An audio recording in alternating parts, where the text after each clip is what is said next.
मर्द जब ऐसा करता है तो ऐसा लगता है, जब वैसा करता है तो वैसा लगता है, लेकिन जब ऐसा करता है तो कैसा लगता है। यहाँ बात हो रही है कान खींचने की। मर्दों ने जब भी औरतों के कान खींचे, उन्हें पता चल गया कि इनसे पंगा लेना इतना आसान काम नहीं। इसी तरह के top 5 male to female ear pulling scenes देखते हैं आज की वीडियो में। बस एक रिक्वेस्ट है, ये सिर्फ मजाक और एंटरटेनमेंट के लिए है, इसलिए ऐसे स्टंट्स घर पर ट्राई मत करना। घर के बाहर ये एक लड़के से चॉकलेट लेती है। अचानक इतनी दोस्ती कब से हो गई पता नहीं। फिर होमवर्क के दौरान ये इसे वार्न करती है। कहा, चॉकलेट लेना ठीक नहीं था, अगर मम्मी को पता चल गया तो प्रॉब्लम हो सकती है। ये बोली, अरे मम्मी को बताएगा कौन। और फिर कहा, वो सब छोड़ो, पहले चॉकलेट खाओ। ये बोली, मुझे काम करने दो। कि इतने में भाई साहब की एंट्री होती है। आते के साथ पूछा, क्या ख़ास बातें हो रही हैं। ये बोली, बस तुम्हारी बुराइयों में लगे हुए थे।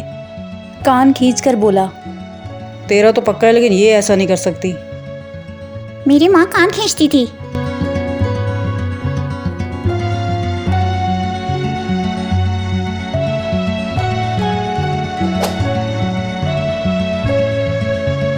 प्लेइंग कार्ड्स के दौरान मंजू बार बार पिताजी के कार्ड्स देकर इशारों इशारों में दीदी को बताती है।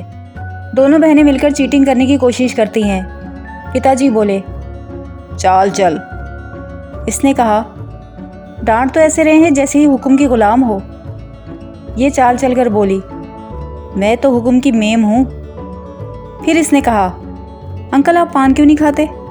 जैसे ही इसने चाल चली, वैसे ही डैडी ने दोनों के कान खींच लिए और याद दिला दिया कि तुम दोनों अभी भी मेरे लिए बच्चे ही हो और मैं तुम लोगों का बाप हूँ। इस उम्र में मुझसे पंगा ना लेना।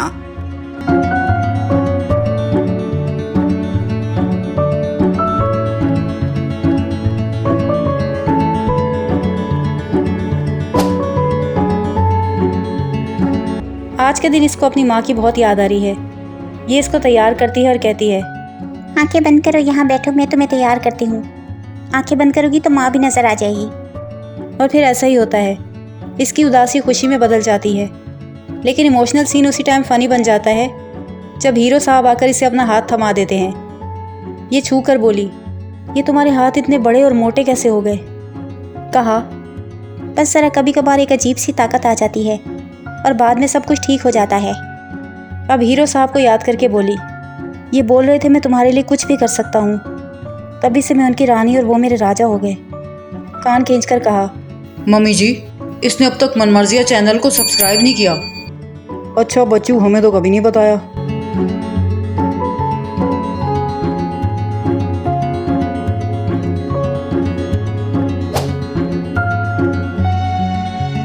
ये बंदा लॉकअप में जितना जल्दी परेशान हो गया था, उतना जल्दी इसकी बेल भी हो गई।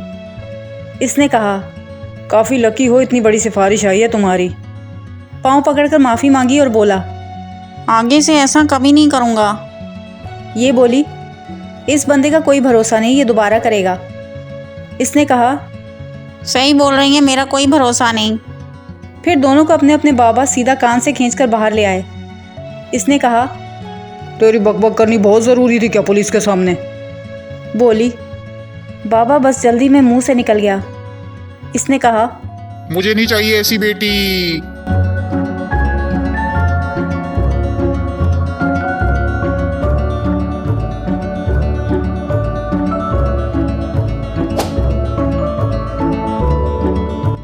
इस आदमी ने सड़क पर तमाशा लगा लिया।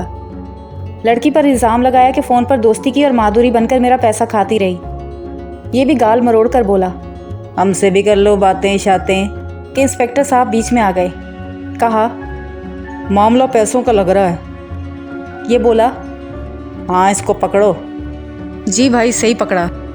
इसने कान मरोड़ कर पूछा, क्यों बीबी, ये लोग क्या बोल रहे हैं। रोकर कहा, झूठ बोलते हैं, ये सब मिले हुए हैं। इसने कहा, देखा पकड़ी गई ना। इसने कहा, मैं हूं ना, मैं किस लिए खड़ा हूं। आप ज़रा साइड में आइए।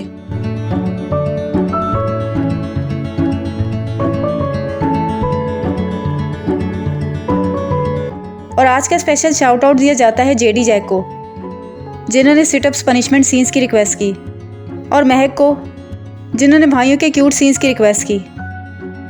और एक स्पेशल थैंक्स दिया जाता है जेके को, सीएस को, सुजाता गुप्ता को और प्रियंका को, जिन्होंने बहुत ज़बरदस्त कमेंट्स किए। आज के लिए बस इतना ही।